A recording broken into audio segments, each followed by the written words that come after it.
Sebelumnya, Wang Ling mendapatkan peta lokasi 9 anggota inti keluarga Teng dari Jimo. Setelah membunuh Jimo, Wang Ling bergerak menuju lembah Wufeng. Begitu sampai, dia mengeluarkan bendera larangan dan menerobos formasi pelindung sakte di lembah Wufeng hanya dengan satu gerakan. Setelah itu muncul secara mendominasi di hadapan 5 tetua lembah Wufeng yang membuat mereka ketakutan. Wang Ling juga langsung melepaskan auranya untuk menekan dan mengintimidasi mereka agar tidak berani mengambil tindakan apapun. Karena dia mengatakan hanya ingin membunuh anggota keluarga Teng.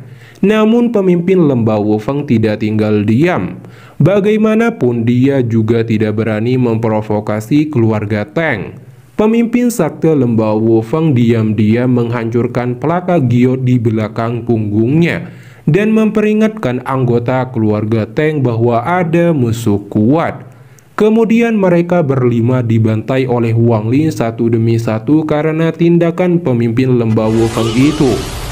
Menurut deskripsi novelnya, para tetua lembah Wufeng bersembunyi saat Wang Ling membantai anggota keluarga Teng. Tapi animasi donghuanya berbeda. Bagaimanapun ini disebabkan karena bab keluarga Teng terlalu berdarah-darah. Pihak resminya harus mengadaptasinya. Faktanya plot ini hampir mirip sedikit dengan komiknya dan diberikan cukup banyak plot orisinal mereka sendiri. Namun untungnya semua poin menarik tetap dipertahankan dan ditingkatkan. Mimin juga harus mengatakan bahwa animasinya telah direduksi. Jadi setelah Wang Ling mendapatkan peta distribusi 9 pembuluh darah spiritual keluarga Teng dan secara resmi berangkat ke 9 sakte untuk memburu dan membunuh 9 putra di tahap jiwa yang baru lahir dari keluarga Teng yang paling dihargai Teng Huayuan. Tampaknya animasi donghuanya telah menghilangkan adegan di mana Wang Ling pergi untuk membantai seluruh keturunan biasa dari keluarga Teng dan secara langsung memulai operasi dan berfokus pada pemburuan 9 putra keluarga Teng. Setelah itu Wang Ling harus pergi untuk membunuh Teng Huayuan. Tapi di spoiler ini, Mimin tetap berikan penjelasan sesuai seperti di novelnya, yang dikomplikasikan dengan animasinya, agar menambahkan keseruannya. Singkat cerita, setelah membunuh anggota keluarga Teng di lembah Wufeng, Wang Ling pergi ke sakte Hihuan. Di sisi lain, Teng Huayuan menatap 9 pelaka giok yang bergelantungan itu, tanda kehidupan 9 anggota inti. Dalam deskripsi novelnya, seharusnya Teng Huayuan mendapatkan kabar bahwa 961 anggota keluarga Teng di berbagai tempat telah dibantai oleh seseorang yang misterius dan mendapatkan gulungan gambar yang tercantum gambar Wang Ling. Tidak hanya itu, dia juga mendapati berita bahwa dalam radius 10.000 km telah dikurung oleh batasan. Namun animasi donghuanya berubah karena terlalu ganas plot ini. Jadi detik berikutnya diganti menjadi kedatangan seorang utusan dari menara Heaven Path. Dia bernama Lin Yi, kekuatan di tahap awal transformasi jiwa. Dari suara video trailernya, Lin Yi seharusnya didampingi oleh Pu Nanzi. Teng Huayuan secara alami langsung memberi hormat atas kedatangan mereka. Jika dilihat dari percakapan mereka, Lin Yi memperingatkan Teng Huayuan agar berhati-hati dalam tindakannya. Pu Nanzi juga mengatakan bahwa 5 tetua lembah Wufeng telah mati. Ini seharusnya ada hubungannya dengan Teng Huayuan. Yang lebih utama, keluarga Teng hanyalah subjek uji coba dan bidak catur agar memperoleh seorang di tingkat formasi jiwa, sehingga meningkatkan negara budidaya ke tingkat 4. Sementara itu di sakte Hihua, leluhur sakte Yin Yang dan 2 tetua wanita cantik dan 1 pria. Mereka sedang membuat keputusan antara melindungi anggota keluarga Teng dari Wang Ling atau tidak. Setelah beberapa diskusi, Yin Yang telah membuat keputusan akan melindungi anggota keluarga Teng. karena dia takut dengan keluarga Tang yang di-backing oleh Punanzi. Oleh karena itu, Yin Yang segera memberi perintah untuk menyembunyikan 9 lonceng dan mengumpulkan semua murid agar membuka semua formasi defensif. Mereka mencoba mengusir Wang Ling. Saat ini semua murid telah berkumpul di alun-alun dan duduk di cahaya lingkaran hingga akhirnya perisai defensif terbentuk. Di saat itu juga banyak orang berteriak ketakutan melihat Wang Ling muncul, diikuti 1000 mayat berkibar di belakangnya. Wang Ling melihat Sakte Hihua di bawahnya dan merasakan ada formasi defensif yang lebih kuat daripada Lembah Wufeng dan Sakte Tiandao. Jelas bahwa Sakte Hihua ingin bertarung sampai akhir. Dengan ekspresi tenang, Wang Ling berkata pada Yin Yang, "Jika kau tidak membuka formasi ini, sungai darah akan mengalir di sini." "Rekan kultivator, untuk apa kamu di sini?" ucap Yin Yang.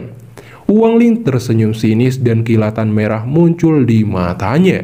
Meskipun formasi ini kuat, jika semua orang yang mempertahankan formasi mati, maka itu akan pecah dengan sendirinya. Jadi Wang Ling melesatkan kesadaran ekstrimnya dan melewati perisai hingga lebih dari 10 murid batuk darah dan mati. Wang Ling berkata, "Apakah kau akan membuka formasi?" Namun ancamannya masih belum berpengaruh pada Yin Yang. Hingga akhirnya Wang Ling sekali lagi menembakkan petir merah kesadaran ekstrimnya dan lebih dari 100 murid mati. Tapi Yin Yang masih keras kepala. Dia dan 3 kultivator jiwa yang baru lahir juga bergabung untuk mempertahankan formasi, mengalirkan energi spiritual mereka untuk meningkatkan formasi pertahanan. Melihat tindakan itu, Wang Ling melepaskan lebih dari 100 baut kilat merah dan menghantam formasi. Sementara itu di alun-alun lebih dari 1000 tubuh murid meledak menjadi kabut darah. Murid-murid yang tersisa tidak lagi berani untuk tinggal dan memilih lari. Di waktu yang bersamaan, Yin Yang dan 3 tetua langsung muntah darah dan terluka. Wang Ling berkata lagi, "Apakah kau akan membuka formasi?" Namun Yin Yang masih tidak menanggapi peringatannya. Jadi Wang Ling mengeluarkan botol yang berisi jiwa lahiria lalu melahapnya. Pak Tua Yin Yang dipenuhi rasa takut. Ini adalah pertama kalinya dalam hidupnya dia melihat seorang mengkonsumsi jiwa lahiria seperti pil obat.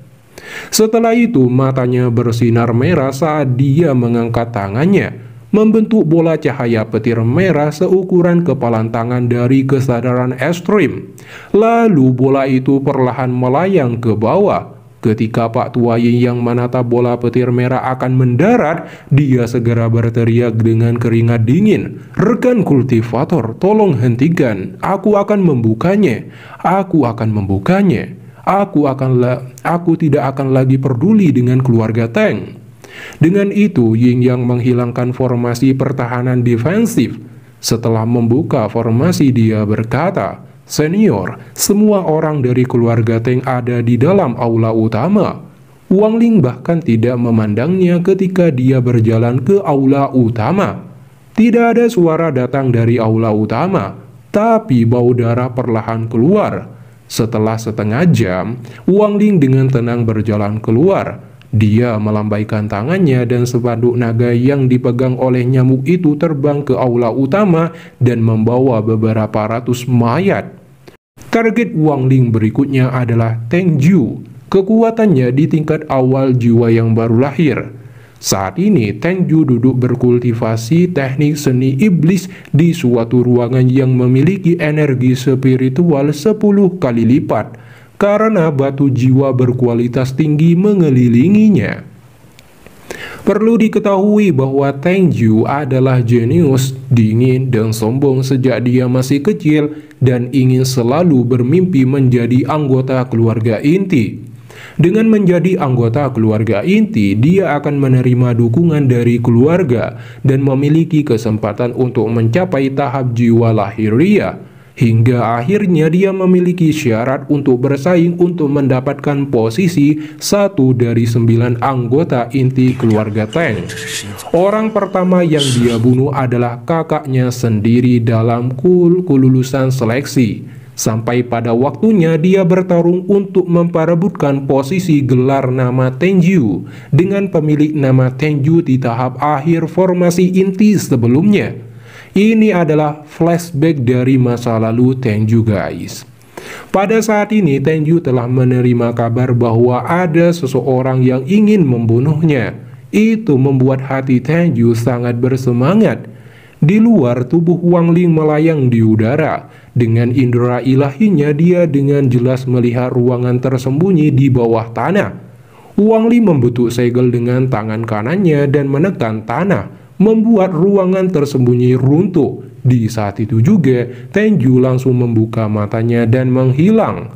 Saat dia menghilang, ruang tersembunyi runtuh dan hancur.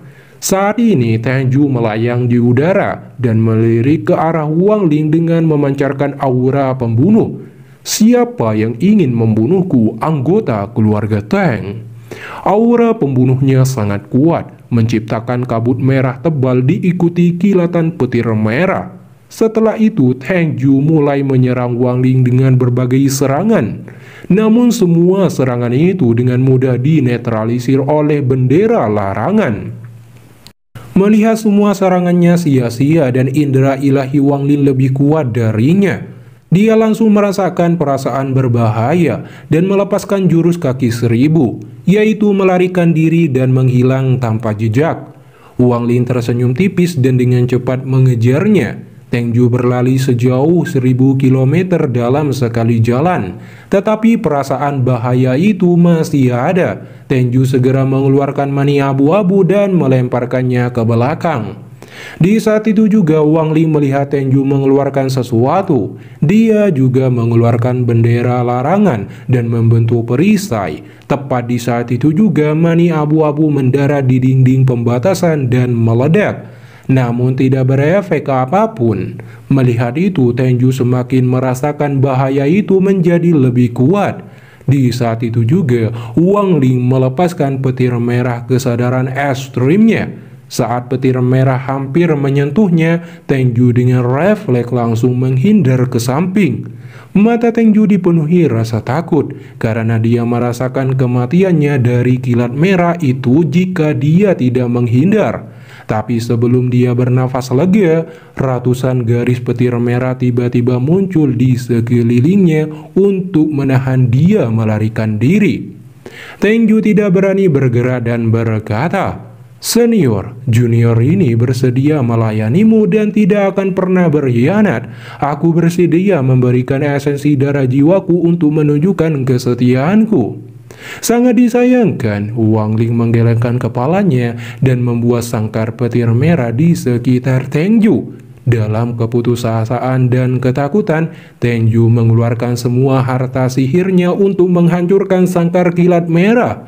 Namun semuanya berakhir dengan kehancuran saat harta sihir menyentuh sangkar petir, dan itu menyebabkan Tenju merasakan sakit di kepalanya. Wang Ling berkata, "Kau harus mati karena namamu Tang." Segera kesadaran ekstrim menyentuh tubuh Tenju. Matanya memerah dan berteriak hingga tubuhnya tidak berdaya. Wang Ling tidak langsung membunuhnya karena Tenju merupakan kandidat yang cocok untuk menjadi iblisnya. Tenju mencoba meledakkan jiwanya, namun Wang Ling segera mencengkram tenggorokannya dan mematahkan lehernya hingga dia mati. Setelah itu, tangan kiri Wang Ling membentuk segel dan meletakkannya di dahi Tenju. "Aku akan mengambil jiwamu atas nama seorang pemuja jiwa." Jiwa Tenju segera keluar dari tubuhnya dan ingin segera melarikan diri. Tetapi dengan cepat ditangkap oleh Wang Ling dan dilemparkan ke bendera jiwa. Harus dikatakan bahwa Wang Ling ingin memiliki pasukan iblis seperti yang dia lakukan di medan perang asing. Dengan pasukan itu, dia akan memiliki kekuatan untuk mendirikan sekte dan tidak akan takut pada orang dengan tingkat kultivasi yang lebih tinggi darinya. Hanya saja jiwa yang bisa berubah menjadi iblis terlalu langka. Dalam 400 tahun ini, selain Tengju, dia hanya punya Suligao, Kekelawar, dan Gorila.